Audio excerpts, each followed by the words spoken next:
Olá, boa noite. Estamos de volta com as nossas lives nas quartas-feiras. E essa live a gente vai falar um pouquinho a respeito do congresso que eu participei há 2 semanas atrás, lá na Irlanda, o TRI, ou Tinnitus Research Initiative. E ele tem uma proposta de levar, na verdade, todas as pesquisas científicas que estão acontecendo, né, e os pesquisadores mostrarem o que eles estão pesquisando, o que eles estão buscando, quais os caminhos que eles estão mesmo pesquisando e buscando respostas pra gente aí no que diz respeito ao tratamento do zumbido, da hiperacusia, e já vou antecipar que falaram muito pouco da misofonia, pelo menos nas aulas que eu frequentei. Então, isso é uma coisa que até eu quero deixar clara. Tiveram momentos em que houveram aulas ou palestras ou apresentações de pesquisas em salas diferentes, então talvez, obviamente, eu não vou trazer aqui tudo que foi falado, eu também filtrei, tem coisas que são muito específicas e são mais para o profissional, que talvez não tenham tanta utilidade assim para vocês, mas eu trouxe alguns dados que eu acho que são interessantes de a gente pensar e de a gente conversar a respeito, e quais as propostas, o que a gente encontra aí pela frente de propostas para o tratamento do zumbido e da hiperacusia, tá? Antes de tudo, eu trouxe alguns dados, e é um dado de uma pesquisa que foi apresentada lá, que eu acho que é bem interessante de a gente conversar. E nessa pesquisa eles tiveram algumas buscas para saber assim qual era quantos por cento das pessoas da população que tinha zumbido, tinha ansiedade, tinha estresse, tinha dificuldade de concentração. E aí talvez vocês possam se identificar com alguns desses itens, me contem aqui se vocês se encaixam aí nessa população. E eu acho que é bem interessante para a gente poder ver o tamanho do sofrimento que o zumbido pode causar, tá bom? Então vamos lá. Segundo essa pesquisa, 71% dos pacientes com zumbido eles vão ter ansiedade. Eu não sei se vocês se percebem ansiosos ou já tiveram esse diagnóstico de ansiedade, ou às vezes até já tinham uma ansiedade prévia ao zumbido e que até pode ter piorado em função do zumbido, ou com o surgimento do zumbido a ansiedade também apareceu por aí. Me contem. 78% se sentem estressados, então a gente vê aí um dado bem grande, né? 78% é uma quantidade grande de pessoas com zumbido que se sentem estressados ou que têm estresse. 69% têm dificuldade para dormir, o que é outra coisa que também acaba piorando um pouco o zumbido, e acredito que alguns de vocês experienciem isso também. Ó, ansiedade eu tenho, já tive zumbido e agora acho que estou com fonofobia e hiperacusia. Então, são coisas que têm algumas similaridades e que precisam ser tratadas, tá? Então, é uma coisa para você ir atrás de buscar um tratamento especializado. 72% tem dificuldade para se concentrar, achei um valor até bastante alto, e eu até achei curioso, eu não sei se vocês percebem isso no dia a dia, que o zumbido atrapalha a concentração. Isso foi trazido depois em outra pesquisa também, outra apresentação de outro autor, de outro pesquisador, outro grupo de pesquisa, na verdade, que também mostrou assim, valores altos na dificuldade de concentração, de foco, e isso é um dado que acaba impactando um pouco na memória, porque, claro, que se eu não me concentro, não presto atenção, eu acabo tendo um prejuízo na minha memória. 76% não conseguem relaxar, então eu não sei se isso é uma coisa que também é percebida por vocês, uma dificuldade de relaxar por causa da presença do zumbido, do incômodo que ele gera. 38% se sentem isolados, solitários e isolados. 36% não se sentem confiantes, perderam a autoconfiança, e 16% têm pensamentos suicidas. Esse é um valor bastante expressivo e até preocupante. E é possível que isso já tenha ocorrido aí para alguns de vocês. E lembrar que zumbido tem tratamento, tem saída, a gente buscar ajuda, que com certeza a gente vai achar aí algum caminho pra gente, tá? Então aqui, ó, o zumbido atrapalha demais a minha concentração, ó, já temos aí pessoas que já sentem isso, né, essa dificuldade de concentração. Quando você não consegue sair de casa devido a muitos barulhos, porque o médico, para eu ir só é para longe. Sair de casa em função dos barulhos, a gente acaba se isolando, e aí vem aquela porcentagem ali de 38% que se sentem isolados, e muitas vezes a gente acaba se isolando na hiperacusia ou no desconforto a sons, na misofonia. Muitas vezes a gente se isola justamente para não ter que experienciar aquele som e aquilo não gerar aquela dor, aquele desconforto, aquela irritação. Então o tratamento é muito importante justamente em função disso, porque senão daqui a pouco a gente está realmente muito isolado, a gente acaba se afastando de tudo pelo desconforto. Então busca tratamento.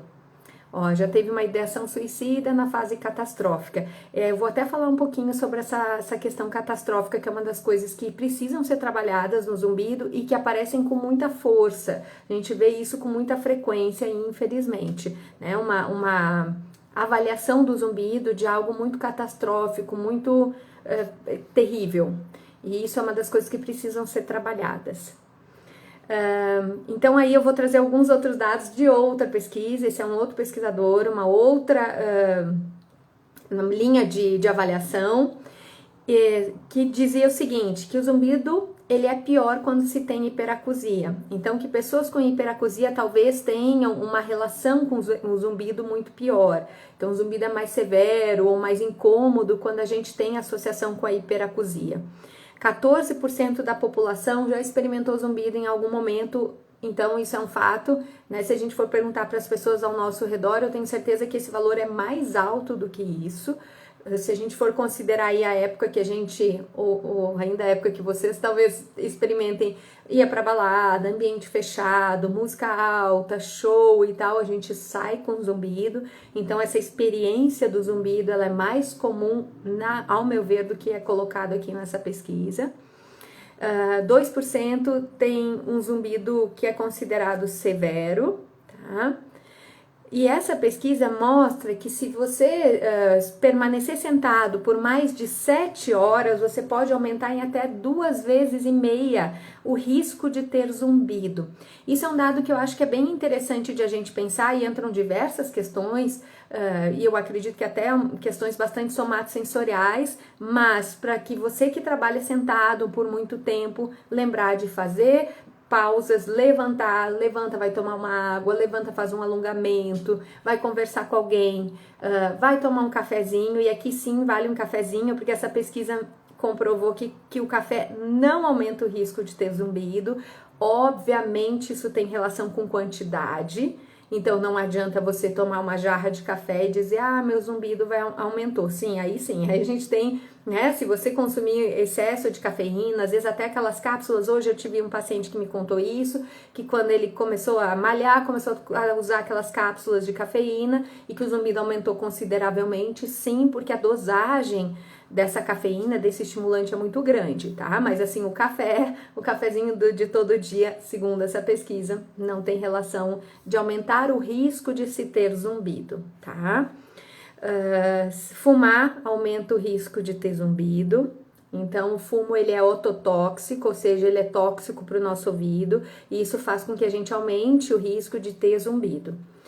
Atividade física vigorosa, e gente, vigorosa não é eu vou ali dar uma caminhadinha embaixo do prédio, eu vou ali dar um passeio, eu vou dar uma voltinha no shopping.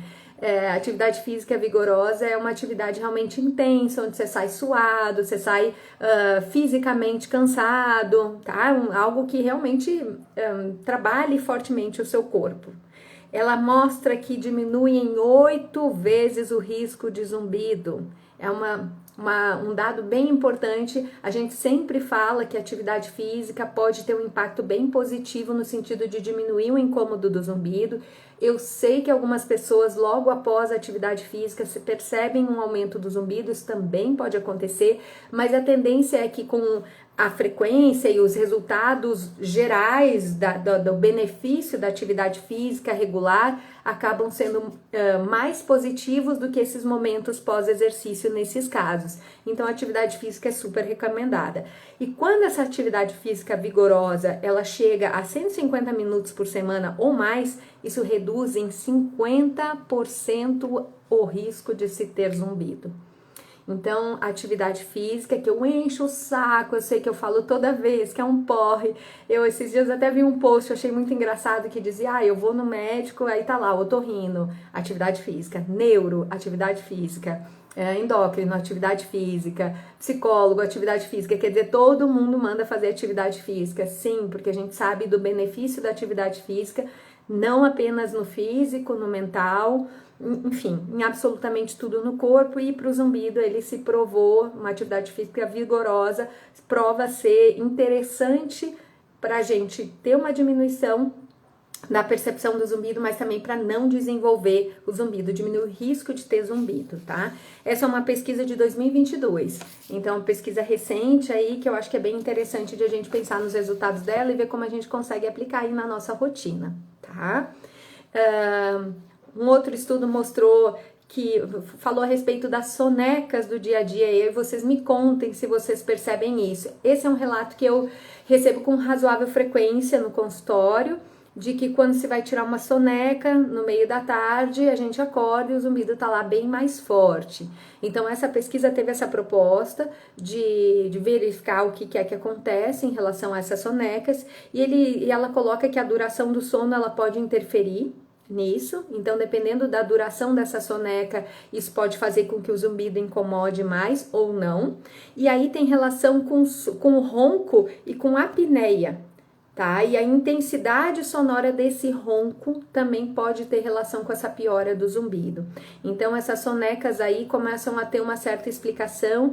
É importante conversar com o médico, de preferência até buscar um profissional que entenda de sono, talvez um médico que tenha esse conhecimento em medicina do sono, para poder avaliar o seu sono, para poder ver o que está acontecendo e de repente como fazer para melhorar em relação a soneca da tarde, ou como fazer para essa soneca ser prazerosa e não te trazer essa consequência aí de aumento do zumbido, tá bom? Então vamos lá. O outro estudo, teve alguns estudos que estão investigando genes que são ligados a zumbido e ao zumbido incômodo, né? Então a gente sempre vai buscar, porque existem 80% das pessoas que têm zumbido não se incomodam, então esse é um fato. Então a gente tem aí muitas pessoas que percebem zumbido e que não se incomodam com ele, que não vão buscar tratamento. Então sempre quando a gente vai buscar uma explicação, a gente vai tentar buscar uma explicação, buscar um tratamento, buscar um alívio justamente para esse zumbido que é mais incômodo. Então tem estudos tentando identificar, né, quais são os genes que estão ligados à presença do zumbido, se existem genes que estão ligados ao maior incômodo do zumbido, ao menor incômodo do zumbido. Então tem esses estudos buscando isso, tá?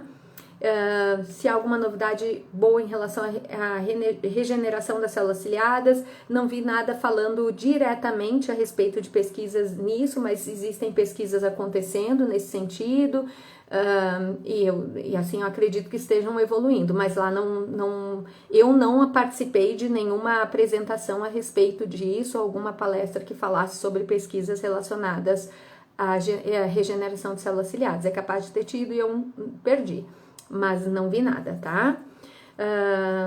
Então, o que acontece? Falaram muito de tecnologias digitais, porque com a questão do Covid a gente teve menos interação, talvez presencial, né? Não quer dizer que não tenha tido menos interação com as pessoas, mas a interação presencial. E aí a tecnologia digital, ela entrou como uma alternativa. E lá na Europa, principalmente, né, a gente tem uma estrutura, um tipo até de paciente, muitas vezes diferenciado, e que lida muito bem com essa parte de distanciamento, de não ter esse contato tão direto. Então, existem muitas tecnologias digitais sendo produzidas por lá, e principalmente na direção do tratamento da terapia cognitivo-comportamental e terapia sonora. E por que essas duas? Porque, na verdade, elas são tidas até hoje como os tratamentos mais eficientes ou efetivos aí para a questão do zumbido. Então, isso é uma das coisas que ficou bastante presente. Eu vou falar de tratamento já, que já estou terminando aqui as coisas que eu anotei para a gente conversar. Mas eu queria antes falar de crianças, porque teve uma pesquisa também falando sobre as crianças, né? A gente tem aí crianças com zumbido. Essa pesquisa fez um apanhado dos estudos em geral que falam a respeito de crianças que têm zumbido, e ela encontrou que aí os estudos são muito divergentes. A gente não tem muita linearidade, muita dificuldade de comparar um estudo com outro por isso. Então você vê, tem estudos que mostram que em torno de 5% das crianças têm zumbido, até estudos que mostram 46% das crianças com zumbido. É um número bastante alto. Hiperacusia em criança, aí os estudos variam entre 3 a 17% de crianças com hiperacusia. Tem muita heterogeneidade, então, nesses estudos, ou seja, não tem uma conclusão, é mais em meninos ou em meninas, isso não tem, e as idades também não batem, então é muito difícil essa comparação, porque as idades também são um fator importante. Além do que são diferentes lugares do mundo, então muitas vezes tem uma questão cultural, tem uma questão da maneira como lida, dos comportamentos, dos hábitos dessas crianças, que também modifica muito. E a gente tem que lembrar que com criança é muito diferente de a gente angariar conteúdo ou informações do que para um adulto. Já é difícil pra gente que adulto que tem zumbido ou que tem sensibilidade explicar o que a gente sente, explicar como é que a gente percebe aquele som, ou como a gente percebe a sensibilidade.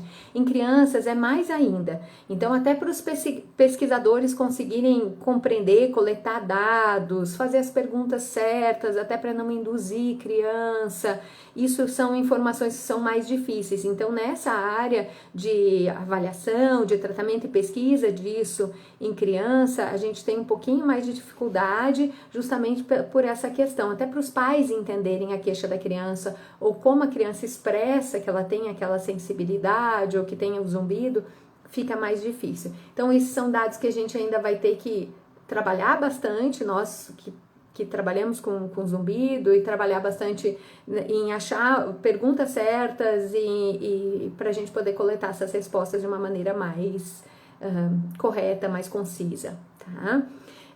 Falaram a respeito de distúrbio de articulação temporomandibular e zumbido, né, mostrando pesquisas aí que dizem que é uma prevalência em torno de 31%, e dessa combinação aí em torno de 7 a 23% de DTM e zumbido, tá? Falaram sobre aparelhos da Susan Shore e do Lenire, falaram a respeito, sim, são pesquisas, ninguém apresentou pesquisas a respeito disso, até me chamou a atenção, porque o Lenire, ele é lá da Irlanda, tinha um standzinho que tinha um livreto deles, o aparelhinho pra gente ver, mas também, quando eu estive lá, até não tinha ninguém para conversar. Então, são dois equipamentos, são duas pesquisas, na verdade, que estão buscando equipamentos que possam trazer alívio para zumbido. O Lenire já está, inclusive, no mercado. A Susan Shore é americana, o Lenire é lá da Irlanda. E tem uma resposta bastante positiva em relação ao zumbido. Não é nenhuma mágica, nada com zumbido é muito mágico e botei e a coisa resolveu, mas é bastante promissor. Tá? A gente ainda não tem aqui no Brasil, a gente não sei como vai entrar ou quando vai entrar, porque aí demanda de questões mesmo de burocráticas. Eu realmente não sei como as empresas estão se organizando para trazer, né, o Lenire aqui para o país. Mas eu acredito que em breve a gente talvez tenha acesso a ele. O custo vai ser, com certeza, um custo razoável, né? Lá se eu não me engano, lá é em torno de 3.000 a 4.000 euros. Então, com os impostos daqui, eu acredito que isso possa até ser, né, pelo menos mais da metade ou até o dobro desse valor. Então, infelizmente, a gente tem aí umas questões de impostos e de burocracia que aí eu também não sei como vai ser. E também não tenho ideia de quando vai entrar aqui, tá? Quanto a tratamento, várias aulas a respeito de tratamento, várias aulas mostrando que no que se relaciona à pesquisa, o tratamento mais eficiente para zumbido segue sendo a terapia cognitivo-comportamental direcionada para o zumbido. Então, essa é uma das estratégias terapêuticas que mais mostra respostas positivas ou benefícios em relação ao zumbido. O que eles mostram é que, assim, existem diversos formas de a gente entender, modelos de explicar essa geração do zumbido. O que a gente conclui, o que a gente consegue ter consenso é que existe uma circuitaria aí no cérebro que é ativada e que é modificada. Então a gente sabe que o zumbido é central, são modificações sinápticas no cérebro. Isso não é lesão, tá, gente? Vocês vão fazer ressonância, vai estar normal. Vocês vão fazer uma tomografia, vai estar normal. Vocês vão fazer um eletroencefalograma, tá normal. É essa circuitaria que fica ativada de uma maneira diferenciada e que acaba gerando essa informação. E que o sofrimento, ele tá ligado, na verdade, às consequências disso, né? A maneira como eu interpreto essa informação que acaba gerando o sofrimento. E aí entra a dificuldade de concentração, que foi colocada numa das pesquisas como dois fatores assim importantes nesse sofrimento, que é a dificuldade de concentração e a questão emocional. Então, assim, a dificuldade de concentração está ligada a um déficit da pessoa que tem o zumbido de identificar essa entrada sonora relevante e selecionar o que é relevante e o que não é. Então, a gente passa a entender aquele som do zumbido como algo relevante, importante, algo sério, grave, ou perigoso, ou muito incômodo, e aquilo acaba ativando ainda mais essa circuitaria e ativando ainda mais a percepção do zumbido e o próprio zumbido. E a parte emocional, que então nesse estudo ele sugere que a alteração, que existe uma alteração no julgamento dos sons, que quem tem zumbido faz um julgamento dos sons diferente de quem não tem. Isso sons aleatórios, não estou falando exclusivamente do zumbido, mas isso mostra que muito provavelmente a entrada do zumbido teve um julgamento a respeito desse som diferente do que talvez era esperado aí, e por isso ele ganhou importância e por isso que ele é tão recomendado, tá? Tem uma pergunta aqui a respeito de laser, eu vou colocar, isso pode ser um pouco polêmico, tá, gente? Mas eu tô colocando aqui, tudo que eu estou colocando não são ideias minhas, tá? Isso tudo são dados que foram levados por meio de pesquisas, que foram apresentados pelos pesquisadores lá no Congresso, tá? Isso não é fala minha, ideia minha ou coisas da minha cabeça, tá? Isso realmente são os dados apresentados por cientistas lá nesse Congresso, tá? Só para deixar certo.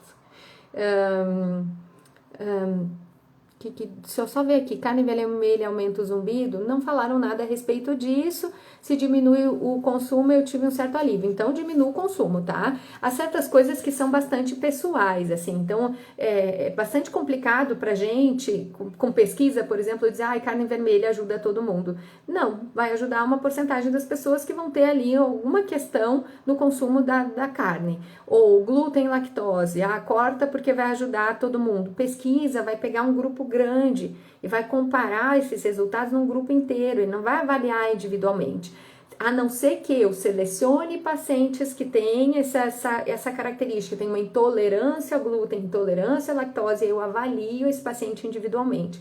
E aí sim eu posso ver se esse paciente tem aí um benefício ou não, o que mostra normalmente que tem. Então, se você já tem essa conclusão de que, nossa, eu consumo e piora, reduza, ou até troque esse consumo, veja aí, talvez até com um nutricionista, para ver qual é a melhor opção para você não ter prejuízo alimentar nutricional, tá?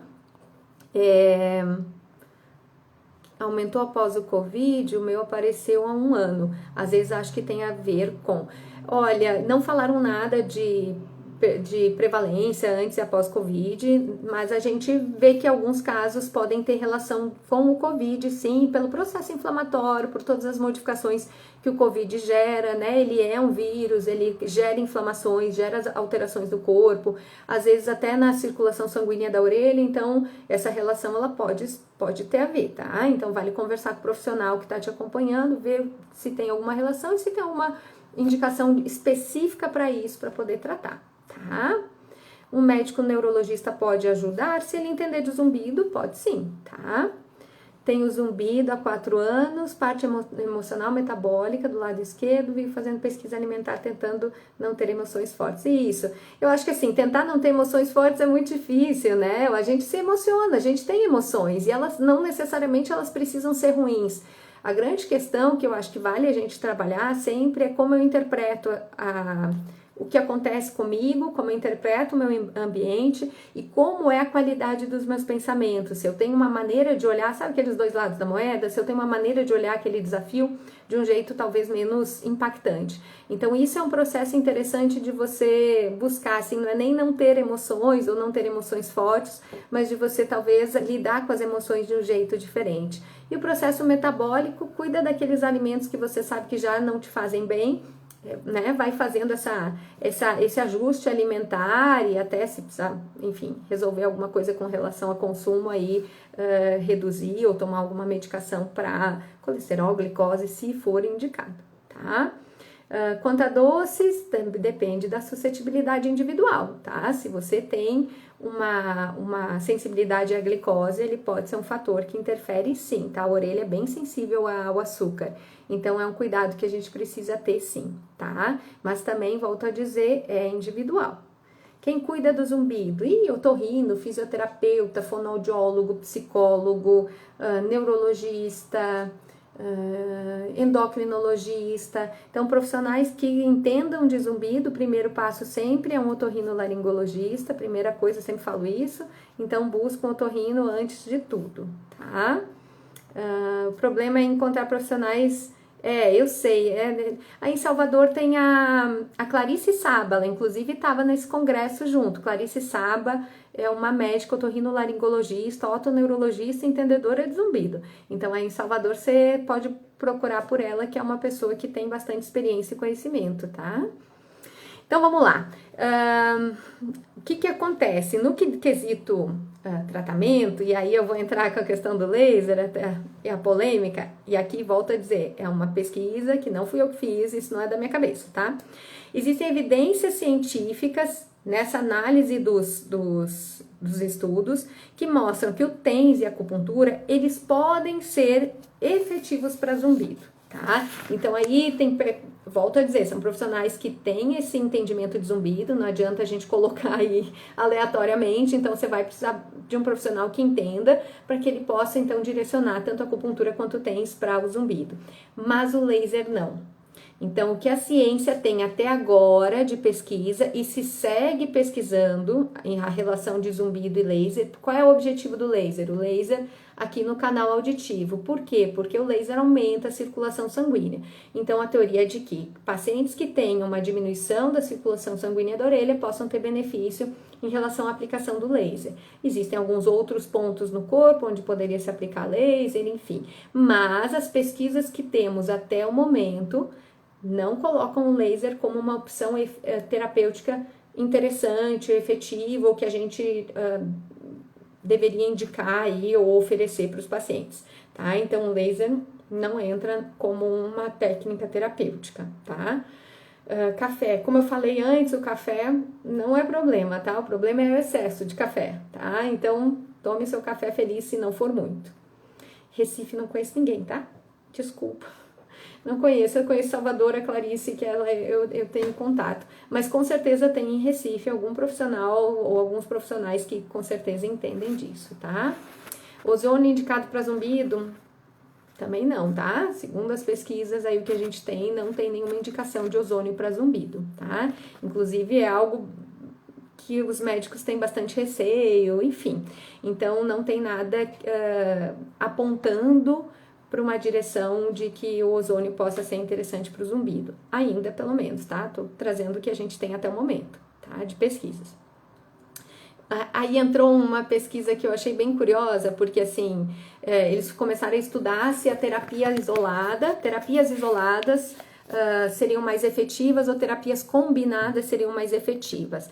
Então, eles pegaram as terapias que já são protocolos reconhecidos e eles fizeram uma pesquisa, se eu usar a terapia sonora sozinha, o aparelho auditivo sozinho, a terapia cognitivo-comportamental para os zumbidos sozinha, se ela é mais eficiente, se isso daria um melhor resultado do que eu combinar os tratamentos. Então, eu usar, por exemplo, a terapia cognitivo-comportamental com a terapia sonora, ou o uso de aparelho auditivo com a terapia sonora, enfim, eles usaram essas estratégias e eu achei curioso porque a gente aqui, eu pelo menos já faço isso há muito tempo, a gente normalmente combina tratamentos, porque a gente vai vendo as causas, vai vendo as necessidades e normalmente a gente junta isso, né?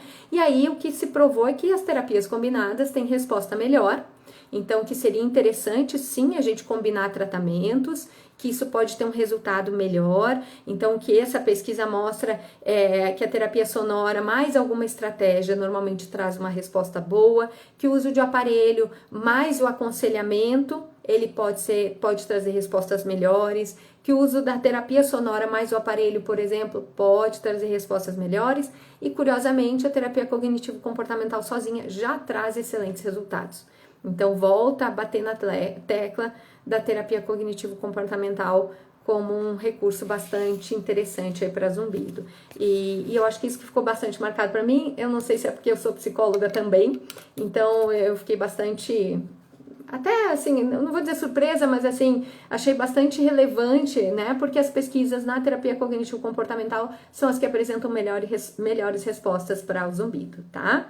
Terapia sonora é o uso de sons para tratar a neuroplasticidade do cérebro, tá? Terapia sonora tem diversos tipos de terapia sonora, diversos tipos de som, de estrutura, de apresentação, e aí, conforme a tua necessidade, o profissional vai escolher um tipo de terapia sonora para você fazer, se for essa a sua indicação.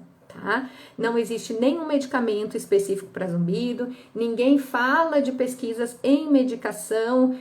Na minha experiência já faz alguns anos, já tem alguns anos que eu não vejo isso nos congressos, assim, não quer dizer que não tenha, tá? Mas do que eu presencio, do que eu vejo, não vejo ninguém apresentar pesquisas relacionadas a desenvolvimento de medicação para o zumbido, para as causas do zumbido, para tentar até tratar um pouco essa circuitaria, até, né, se sugerem aí para algumas pessoas, quando há indicação, existe aí a antidepressivo, ansiolítico, essas coisas assim, mas tudo é uma indicação individual, não existe nenhuma medicação que trata todos os zumbidos, assim como, volto a dizer, como eu sempre falo, não existe um único tratamento que trata todos os zumbidos.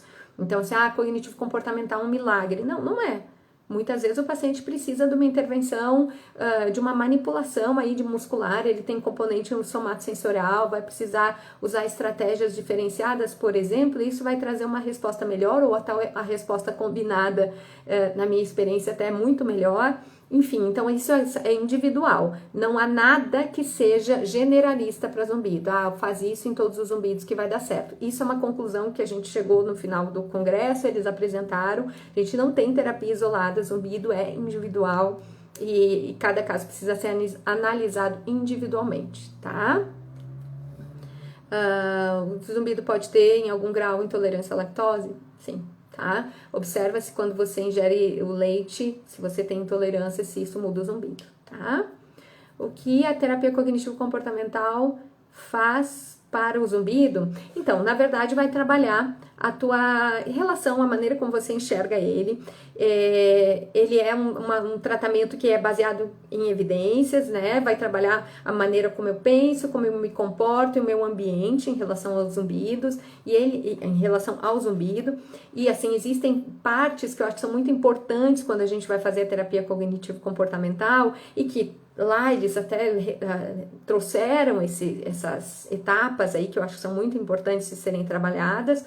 Uma delas, a primeira delas talvez, a que mais relevante é a questão do medo, porque muitas vezes, eu não sei se vocês experienciam isso, o zumbido gera medo. Então ele é visto como algo perigoso, algo que não permite com que eu faça certas coisas, eu não vou poder fazer certas atividades, ou ele me privou de viver certas coisas. Então essa é uma das questões que alimentam inclusive o medo, então ele já traz medo e ele é alimentado por esses pensamentos, principalmente com aquela coisa de tem algo errado em mim. Eu tenho certeza que tem algo errado em mim. Eu fiz os exames, mas eu não me convenço que tem algo errado. Ou até eu vou lá fazer os exames e eu sempre recomendo, olha lá para ver que não tem nada. Então esse é um dos fatores que precisa ser muito trabalhado na cognitivo comportamental, que é o medo.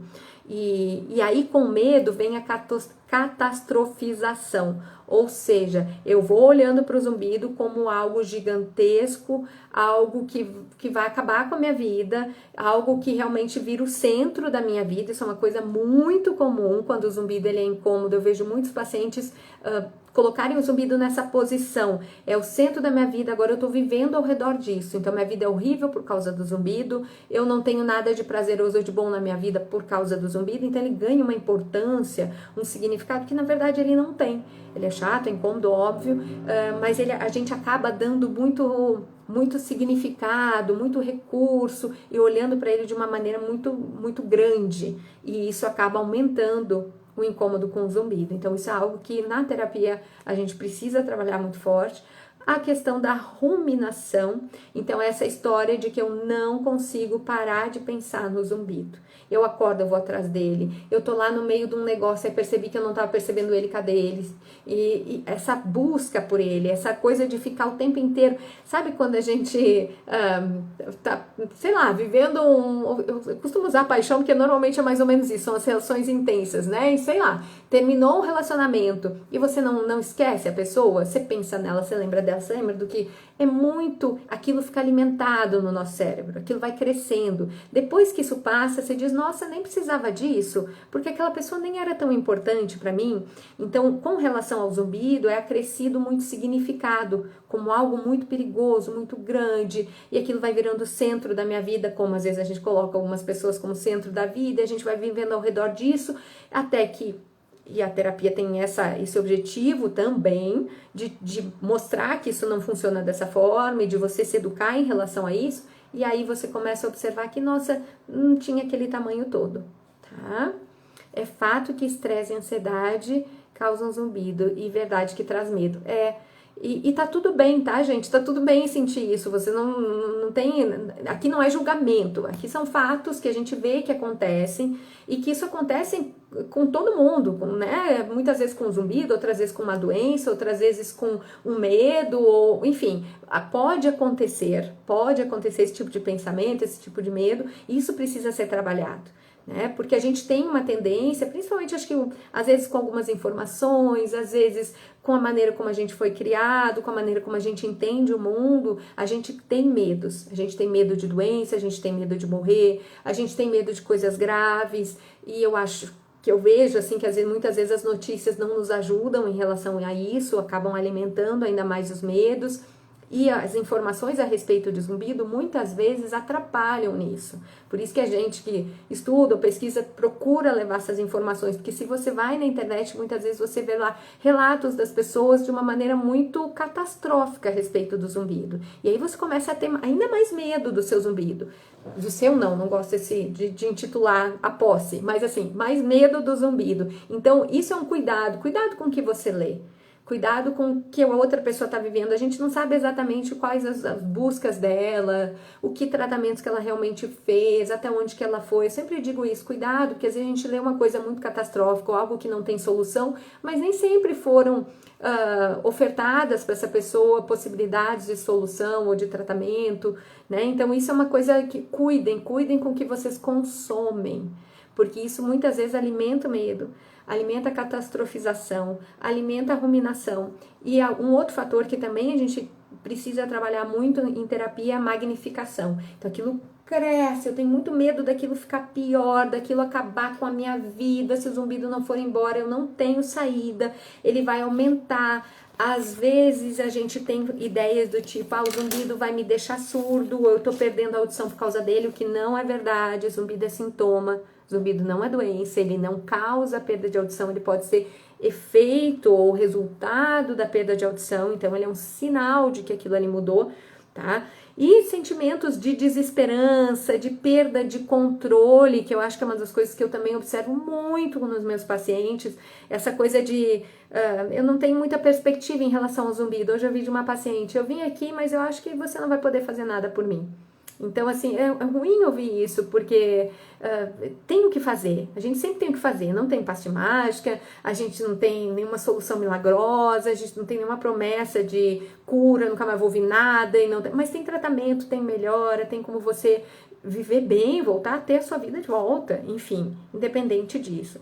E a perda do controle, nós somos seres controladores, eu sempre falo isso, todos nós, não tenha dúvida. E aí vem uma situação dessas, onde eu não consigo controlar, eu não tenho um botão de liga e desliga, isso não tá na minha mão, eu não tenho como manipular, supostamente, porque na verdade a gente vai aprendendo que tem, né, o zumbido, isso acaba gerando ainda mais medo, ainda mais pavor em relação a isso. Então, aquela história, não tem nada que eu possa fazer para reduzir a minha percepção, não tem nada que eu possa fazer para lidar com o zumbido, acaba aumentando o medo, e isso não é verdade. A gente sempre tem alternativas, tem tratamento, a gente precisa buscar aí opções de tratamento para a gente poder viver melhor, tá? É horrível o barulho, tem 12 anos de uma cigarra, glicose alta no sangue aumenta o zumbido, pode aumentar, tá? A gente pode, a glicose elevada, orelha, volto a dizer, a orelha é super sensível ao açúcar, então se você tem alteração glicêmica, se ela tá alta, cuide da sua glicemia, porque isso pode resultar numa melhora da sua percepção do zumbido, ou seja, ele baixar, tá? Então, para sua saúde em geral, você vai ter que tratar disso de qualquer jeito, aproveita, já embarca aí no processo de tratamento do zumbido também, esse compromisso de baixar essa glicose, tá? Se eu pudesse ir onde você... nós estamos online também. Quem precisar, a gente tá aí atendendo online. Essa tecnologia veio nesse objetivo, né, de a gente poder ter acesso, e as pesquisas mostram resultados muito interessantes em relação a isso, né, resultados muito positivos com os atendimentos online e as tecnologias digitais. Então, assim, eu acho que é uma coisa bastante promissora de dar acessibilidade, acesso para todo mundo, de profissionais que entendam a respeito do assunto, de conhecimento selecionado a respeito do assunto, e isso faz diferença, tá? Quais vitaminas não podem faltar? As vitaminas em geral, todas. Então, você tem que avaliar, ver se tem baixa de alguma vitamina, tá? Tem algumas vitaminas que são bastante importantes, B12, vitamina D, magnésio e tal. Então, avalia, vê se tem alguma delas que tá fora disso para poder repor, tá? A suplementação nesses casos pode ser bem interessante e bem eficaz, tá? Tenho zumbido há mais de 15 anos e crises de ansiedade podem piorar o zumbido? Podem, tá? Então, mas lembra, isso não quer dizer, cada crise de ansiedade eu tenho uma lesão, não tem nenhuma lesão. Você vai ter um aumento da percepção. Aquele circuito que está hiperativado lá no cérebro, naquela crise, ele entra em hiperativação. E aí você pode ter uma percepção maior do zumbido, ele ficar mais intenso, mais incômodo e tal. Então, isso é bastante comum. Então, tem duas coisas aí para você trabalhar, tanto o seu zumbido quanto a sua ansiedade. O seu não, né? O zumbido e a ansiedade, porque ambos têm tratamento e é importante que sejam tratados, inclusive em conjunto, para você conseguir ter o benefício que você precisa e que merece, tá? Alternativas, que é gatilhos para piorar a ansiedade, estresse nervoso. Mas o meu piora muito com clima gelado. Então, isso é uma coisa para você observar se você não tem questões somatosensoriais musculares, tá? Então, vale você olhar, conversa com o profissional que está te acompanhando, ver se ele entende disso, para dar uma olhadinha aí nas questões musculares, se você não tem talvez um componente, aqui é uma sugestão, um componente somatosensorial, porque essa modificação aí de temperatura pode ter relação com isso, tá? Sou inteligente nada, eu sou curiosa. Hildo, quem me dera. Mas, gente, isso era o que eu queria trazer para vocês. Eu fiz todas umas anotações para não esquecer dos detalhes. O que a gente vê é isso. Existem muitos profissionais ao redor do mundo pesquisando possibilidades terapêuticas e pesquisando o que pode ajudar, o que a gente tem que evitar para poder melhorar zumbido. Como vocês podem ver, falaram bastante de zumbido, um pouco de hiperacusia e quase nada de misofonia. Eu senti muita falta. Porque a misofonia é uma coisa que está bastante frequente e falta ainda falar bastante a respeito disso, mas enfim, nesse congresso, das aulas que eu participei, eu ouvi quase nada, para ser honesta. Então, isso é uma das coisas que eu acho que faltou, assim, para mim. E acho que eles podiam ter explorado mais as questões somatosensoriais, que eu também ouvi falar muito pouco, e hoje a gente vê muito no consultório, né? E a gente sabe que em torno de 70% das pessoas acabam tendo um componente somatosensorial, é um dado bastante relevante, tá? Tratamento de auriculoterapia ajuda no zumbido. Esse é um estudo do pessoal de Santa Maria, lá do Rio Grande do Sul. E eles têm resultados bem interessantes, tem um protocolo, que inclusive eu sigo, de 8 sessões de auriculoterapia para zumbido, com achados bem interessantes. Então, se bem aplicado, se bem direcionado, os pontinhos ali para isso, pode ter um resultado bacana, tá? Eu normalmente, eu sempre faço técnica combinada, então eu normalmente faço a auriculoterapia junto com outras estratégias que eu vou identificando conforme as necessidades de cada paciente. Mas eu gosto, acho que tem resultados legais e as pesquisas mostram aí resultados promissores para aurículo, tá? Obrigada, Maria. A gente sempre tenta trazer com um pouquinho mais mais fácil para todo mundo entender. Então, eu espero que tenha ajudado. Você está perguntando a misofonia, né? A misofonia, pois falaram muito pouco ou quase nada. Depois a gente pode, inclusive, combinar uma live para falar só sobre misofonia de novo. Já faz um tempo que eu não falo. Tem uns posts que já estão até programados para entrar aí no feed, para entrar no Instagram a respeito de misofonia. Tem alguns que já estão e tem outros que eu já fiz para falar a respeito. Enfim, tem post aí já programado para os próximos dias que eu espero que traga conteúdo que possa ajudá-los, tá bom? Vai ter post a respeito de TCC, da cognitivo-comportamental, enfim, tem da hiperacusia, tem coisas aí que eu espero que ajudem vocês a levar informação, a tirar os mistérios, a reduzir os medos, a catastrofização, a magnificação, aquela coisa de aquilo ali virar o centro da sua vida. Não precisa, não deve ser assim, não tem necessidade. Eu sei que isso não é uma coisa consciente, uma escolha consciente, eu tenho certeza disso, mas lembrem, isso pode ser trabalhado. Busquem ajuda, isso é importante que seja modificado para que vocês consigam bons resultados, seja lá no tratamento que vocês fizerem, porque não adianta a gente fazer um tratamento entendendo que não tem saída, que não tem cura, ou eu fico o tempo inteiro buscando esse zumbido, eu fico o tempo inteiro tentando ver se ele tá ali ou não tá. Então eu não permito que o cérebro desative a circuitaria, porque eu tô o tempo inteiro alimentando ela. Então, eu lanço mão de diversas estratégias, de diversas formas de poder fazer com que essa a circuitaria cerebral que gera zumbido, que causa zumbido, pare com essa hiperfunção, e aí eu vou lá e alimento isso buscando o zumbido, tentando controlar o zumbido, tá o tempo inteiro pensando nele, ou seja, alimentando de novo essa circuitaria. Então, busquem esse cuidado mental em relação ao zumbido. Não permitam que ele seja o centro da vida de vocês. Não permitam pensar que ele veio para acabar com a vida de vocês, para estragar a vida de vocês. Não é assim.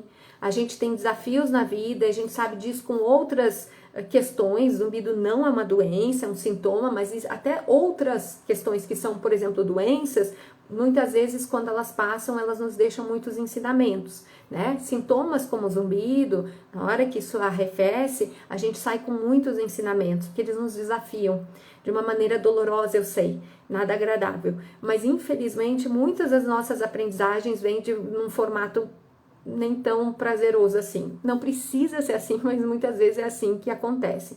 Então, agarra no que ele talvez queira te dizer, nas modificações que você tem para fazer. Não permita que ele seja o centro da tua vida. Lembra que você tem muito mais do que isso, tá? Então, e bora tratar esse negócio que tem saída, tem alternativa, a gente sabe disso, tá bom? Gente, muito, muito, muito obrigada pela presença de vocês. A nossa próxima live vai ser daqui a 2 semanas, tá? Tô fazendo live de 2 em 2 semanas. Eu peço que, se vocês tiverem dúvidas, precisa fazer ressonância. Tem uma pergunta, deixa eu responder isso antes de ir.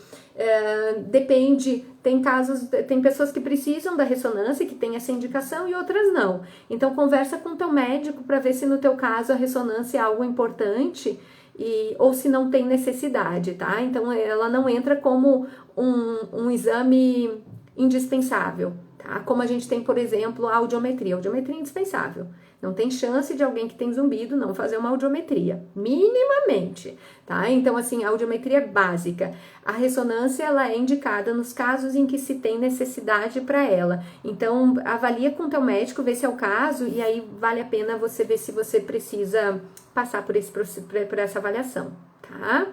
Eu que agradeço vocês estarem aqui. Muito obrigada pela parceria nessa quarta-feira. Daqui a 2 semanas a gente se encontra de novo. Se vocês tiverem sugestões ou quiserem assuntos específicos, por favor, me escrevam. Eu, obviamente, não sei de tudo, aliás, estou muito longe disso. Dependendo dos assuntos, a gente puxa, pede ajuda para um outro profissional, se a gente conseguir casar ali dias e horários para eles poderem participar e nos ajudar a esclarecer aí a respeito das particularidades aí em relação a zumbido, misofonia e hiperacusia, tá? Toda perda de audição traz zumbido? Não. Tá? Nem pensar, isso não é real.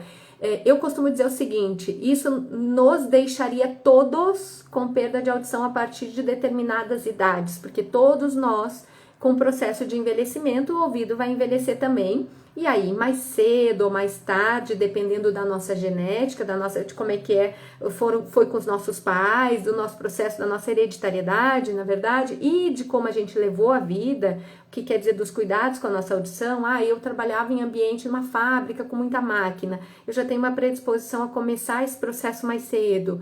Ou, eu frequentava show toda semana, com som muito alto, eu tenho chance de começar isso mais cedo. Ou eu fumei a vida toda, tenho chance de começar mais cedo. Mas todos nós vamos ter esse processo de envelhecimento.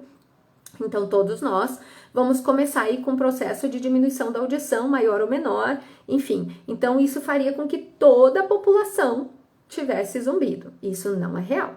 Então, na verdade, não é a perda de audição em si, é a alteração na circuitaria central. Então, como essa perda impacta lá no seu cérebro em modificar esse funcionamento cortical dessas áreas que estão envolvidas no zumbido e gerar essa modificação. Então, na verdade, o centro tá ali, cérebro, tá? Em como o cérebro lê essa modificação, tá? Sinusite, busca o médico, tá? Pessoal, beijo gigante, muito obrigada e até daqui a 2 semanas. Eu vou deixar essa live gravada aí no feed, vou deixar a live gravada no YouTube, no Instituto Holdefer de Zumbido, onde eu tenho todos os vídeos, e eu vou deixar gravado lá também. E, por favor, mandem para as pessoas que vocês acham que podem se beneficiar com essas informações, às vezes até familiares, para entenderem melhor um pouquinho de como é essa relação para vocês. Muitas vezes isso ajuda, tá bom? Um beijo grande, bom restinho de semana para todo mundo.